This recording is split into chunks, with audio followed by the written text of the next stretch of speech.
Good morning, everyone. I'm Cindy Stadler. I'm the Housing Director for the City of Phoenix. I want to welcome you to Phoenix Starfish Place. Phoenix Starfish Place is a permanent supportive housing for survivors of sex trafficking. We currently have 11 survivors, 11 adults, single mothers, and 18 children living here at Starfish Place. We are here today to thank the Rotary Club for their very generous donation to create a fellowship space that we are sitting in the middle of right now. We opened Starfish Place in November of 2017, and it's a beautiful community, but we didn't have a lot of amenities, and we were still looking for donations and funding for getting things started with these families, including toys and equipment for the community room, furniture for the apartment units, and also this space. When the residents moved in, one of the first things they did was have their children out playing. As you can see, there's a lot of area to play, and they wanted to stay outside and really enjoy the weather, especially the weather that we've been having early in May this year.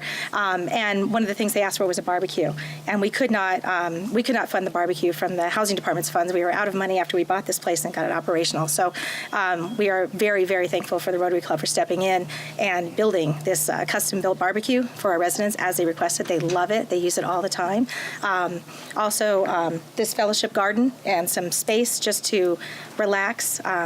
Our residents have been through a lot of trauma in their lives, and we do our best through this permanent supportive housing to help them heal from that trauma, to help them move on with their lives, to help them with all of the living skills that they need. And this kind of fellowship garden and peaceful space helps them improve their lives, helps them relax and meditate and be ready to move on. So we very much appreciate this donation.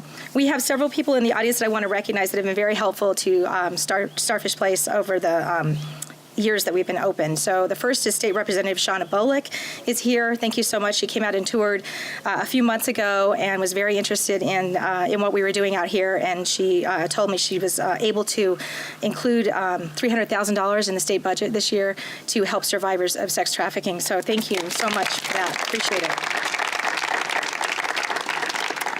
We also have Councilwoman Deborah Stark, right, sitting up here, who has supported from the very beginning of this project. This is in her district, and we had the idea and pitched it to her back in, I think, 2016, and she was go, go, go with it all the time, very supportive, came to the community meetings so we could introduce ourselves to the community and helped us make this happen. So thank you, Councilwoman Stark. Appreciate it.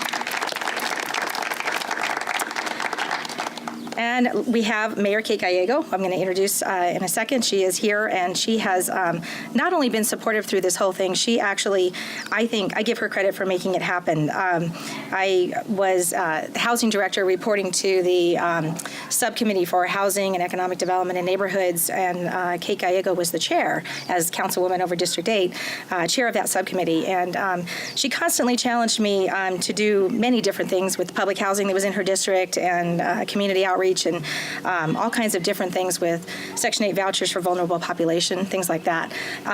So we had just finished a wonderful presentation on what we had done for, I believe, the chronically homeless and the veterans. And she said, that's great, Cindy, but what can you do for other priorities, other vulnerable populations that the city has prioritized, like sex trafficking victims and domestic violence victims and something else? Let's do something else, and let's do something creative. So I thanked her for that challenge and thought about it for a while and talked to my fellow department heads in the city, and we were thinking about it at the same time.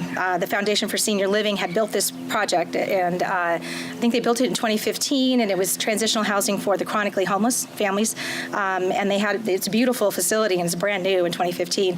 They only occupied it for a few months, and then they lost their funding from HUD. So HUD changed their whole funding structure from transitional housing to permanent housing and rapid rehousing.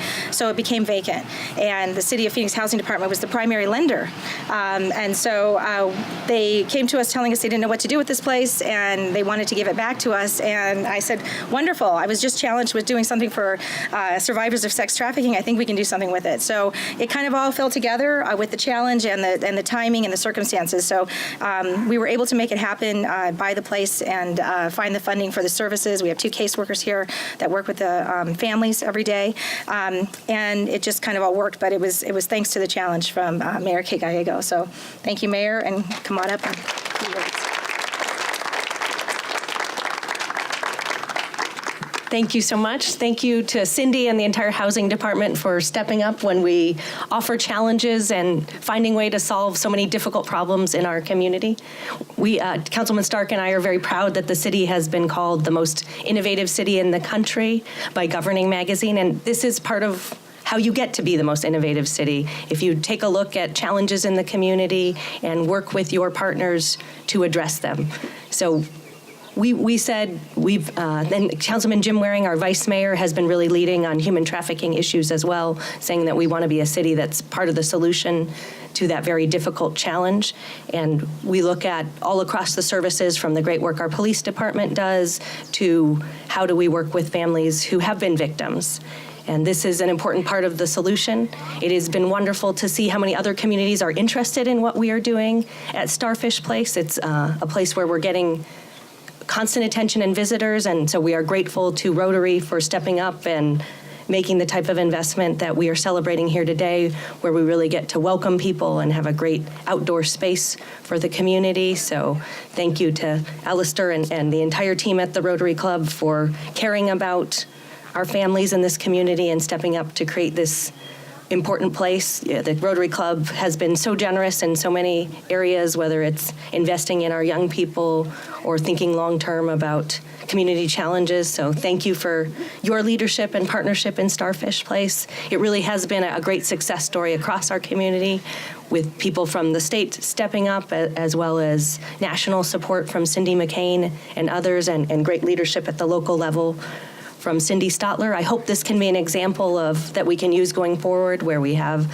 a unique housing challenge that other communities haven't addressed, but Phoenix steps up and said, we want to be a city that welcomes everyone and that has resources for all sorts of different types of communities. The families here have experienced trauma, and we're so glad that they can have a really nice place to live with high-quality investments where we would all feel comfortable having families and celebrating the future. So I hope this is a place of great hope and a symbol of what we stand for in the city of Phoenix. Thank you all for being partners here today.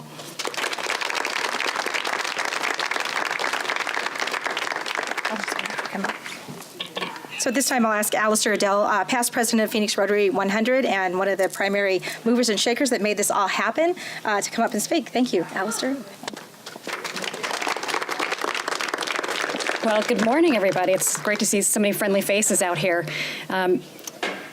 During my year as Rotary president, I wanted to focus my project for the year to raise awareness for human trafficking and focus locally as well. And what a call to action. Our Rotarians stepped up in so many ways, and we had a myriad of projects that year. I want to thank Councilman Waring, who's not here, House Sergeant at Arms Chuck Fitzgerald, who's running late, for their guidance that led me to work with the City of Phoenix. And Keon Montgomery, Keon's back there somewhere, Keon and his team did a tremendous job. And it's through their hard work and the generosity of the Rotarians in my club and others, many of whom are here today, that we're standing in this space that has been transformed into an area for fellowship, not just for families to gather and eat, but behind me is the beautiful butterfly garden. The city engaged Butterfly Wonderland to find plants that would attract butterflies. And what's so special about this space is that not only has it been transformed, but it's a symbol of the courageous chrysalis and transformation that the families here are going through too. None of this would have been possible without everybody that's standing here today, those that are not with us, not just financial support, but believing that we could come together and have this great project for the community. So I want to thank every single person that made that happen. And I want to thank all of you for being here today to celebrate. Thanks.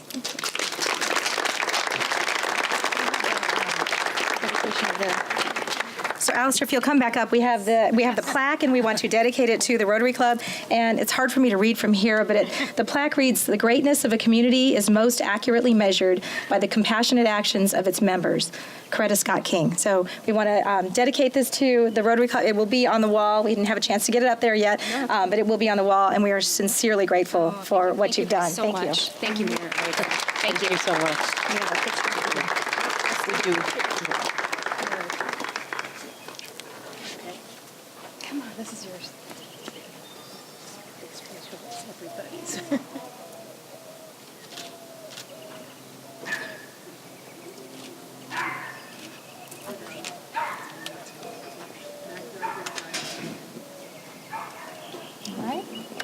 Shauna up here too. Okay. Come on. Come on, Shauna. That is funny. That's a big thing. I know, trust me. Yes, I know you worked hard. You did work hard. She's got some on it. wounds from that, I think. Yeah, you probably do.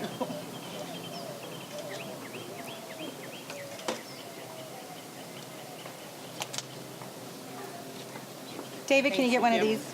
Wait, city photographer, hang on. Oh, Sorry, The official. the official.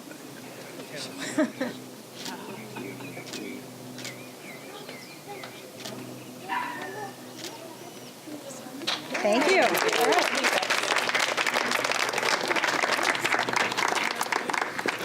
So we're almost done and get you out of the heat. I do want to thank the city staff that are here, including Keon Montgomery, Deputy Director. He is over all asset management, which is public housing and affordable housing. So he is the Deputy Director over housing like this. He does a tremendous job every day, but he put his heart into Starfish Place, and I want to thank him for that. Elenia Sotelo, Johnny Martinez, also here.